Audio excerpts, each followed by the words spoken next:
हर खबर पर होगी आपकी पकड़। डाउनलोड कीजिए एबीपी लाइव ऐप। सर्दियों में लद्दाख में मौजूद LAC पर तापमान -50 डिग्री हो जाता है। सर्द हवाएं चलती हैं। ऐसे में सवाल ये कि भारतीय सैनिक वहां अगर रहते हैं तो ऑक्सीजन इतना कम होता है, बर्फ का रेगिस्तान है, खाएंगे क्या? ये जवाब है एक संजीवनी का। उनके पास एक खास संजीवनी है, 100% नेचुरल संजीवनी किट। रूबिका लियाकत की खास रिपोर्ट देखिए। ये लेह में DRDO का रिसर्च सेंटर है। इस यूनिट को defence institute of high altitude कहा जाता है। भारतीय सेना के लिए यहाँ पर कई कमाल के काम किए गए हैं। उनमें से एक है सर्वाइवल गार्डन, जहाँ बनाई जाती है सैनिकों के लिए संजीवनी किट। मनोज, सर्वाइवल गार्डन क्या मतलब है इसका? कई बार हम जानते हैं कि जो आर्मी पर्सनल हमारे यहाँ हैं वैली में स्टक हो जाते हैं और पेट्रोलिंग में वो फंस जाते हैं और पेट्रोलिंग होता नहीं ठीक से। तो हमारे यहाँ पर ढेर सारे प्लांट्स हैं, डाइवर्सिटी अच्छी है प्लांट्स की, मेडिसिनल प्लांट की, इसकी वैल्यू बहुत अच्छी है। ये जो ट्रे आपको दिख रही है, इसमें मौजूद है वो चीजें जो LAC पर तैनात सैनिकों के लिए संजीवनी का काम करती हैं। यानी उन्हें खराब से खराब मौसम में न सिर्फ जिंदा रखती हैं बल्कि तरोताजा बनाए रखती हैं। संजीवनी किट की पहली बूटी है ड्रैकोसिफेलम। सैनिकों को ये सूंघने के लिए दी जाती है। आप इसको स्मेल करके देखेंगे तो बहुत बढ़िया फ्रेग्रेंस आएगा इसका। माउंटेन सिकनेस में इसका काम आता है और कफ और कोल्ड में। ऐसे ही ये हमारा माउंटेन सिकनेस में काम आता है। आप स्मेल करके देख लीजिए इसको। अरे वाह, एक सूदिंग इफेक्ट। हाँ हाँ हाँ हाँ हाँ हाँ। संजीवनी किट की दूसरी बूटी है रोजोलो। ये सैनिकों को खाने के लिए दी जाती है। जैसे हम इस एल्टीट्यूड पर आते हैं, ऑक्सीजन कम होने की वजह से मेमोरी स्लीपेज होता है, तो इसमें मेमोरी रिस्टोर में काम आता है इसका। और रेडिएशन भी यहाँ पर है तो उसमें भी इसका हेल्प करते हैं। वो हिमालयन संजीवनी जो है वो यही है। प्रधानमंत्री नरेंद्र मोदी ने जिस हिमालयन बूटी का जिक्र किया था वो ये है।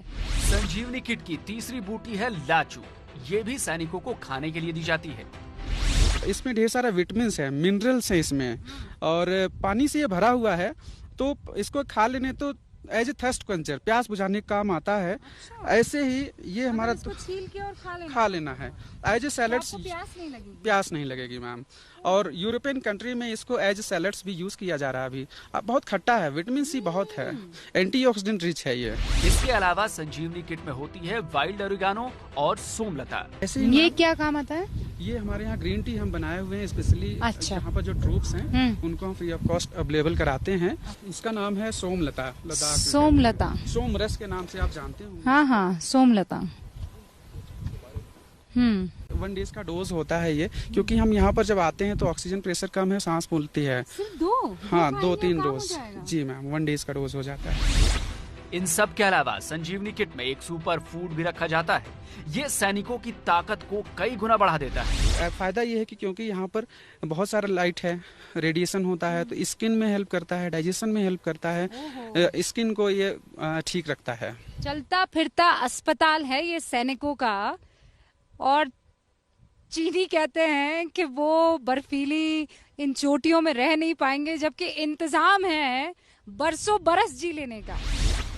इसके अलावा DRDO के रिसर्च सेंटर में एक और चीज उगाई गई है जिसे सैनिकों को भेजने की तैयारी चल रही है। इसे सी बख्तौन कहा जाता है। काम क्या करती है ये, रूबिका आपको बता रही है। ये एंटीऑक्सीडेंट का काम करती है। आंवले से 80 गुना ज्यादा पौष्टिकता इसमें है। विटामिन से देखा जाए इसको गुण के विटामिन से भरपूर हैं। उसके अलावा इसमें मिनरल्स काफी ज्यादा हैं। इस तरह की काफी सारा क्वालिटीज है। सबसे खास बात यह है कि सारी जड़ी बूटियां लद्दाख में होती हैं, यानी लोकल हैं।